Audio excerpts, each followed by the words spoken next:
Hello mga lodi ko, magandang araw. Halo-halo lovers screen bang kagaya ko? Sa init nga po ng panahon dito sa Hong Kong, ay sino ba namang tatanggi dini sa halo-halo? Hello sir, kamusta po?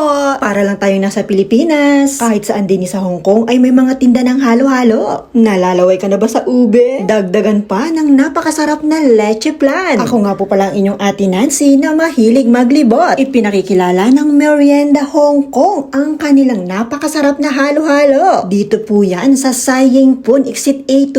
Ilalagay ko nga po ang guide sa comment section. 50 Hong Kong dollars po, mga lodi ko. Thank you so much po, Ma'am Marjorie. Sirang-sira na naman ang diet ng inyong kung yan. Mapapalaban na naman sa kainan. Kain tayo, mga lodi. Minsan lang naman po ito, diba? Deserve mo yan. I-treat din ang sarili paminsan-minsan. Bago nga kainin ng halo-halo, todo picture, todo video, ayan, natunaw na nga ang ice cream. Shout out sa aking mga friendship. Hello, Mariel. Hello, Maureen. Gutom na ang mga yan. Tara na nga at kakain na nga tayo. Magpakabusog ha, madaming foods. Tikman ang sarap ng seafood paella. 158 Hong Kong dollars. Good for 3 persons na po yan. At ang napakasarap nilang soup, ang sinigang na isda. Thank you so much, sir. Samahan pa ng dinakdakan Ilocano style. Ay kasamang Shanghai at rice. Tikman din ang sarap ng ampalaya con carne. Every weekends nga po yan. 68 Hong Kong dollars ang set. Sulit na, diba? At may pahabol pa nga si sir, ang owner ng resto. Thank you so much po, sir, sa napakasarap na ulo ng isda. Busog na naman ang mga kung yan. Hello sa aking mga bagong friendship dyan. Thank you so much po sa pagtangkilik sa ating page. Nice to meet you all. Bye for now, mga lodi ko. Thank you so much once again. God bless us all.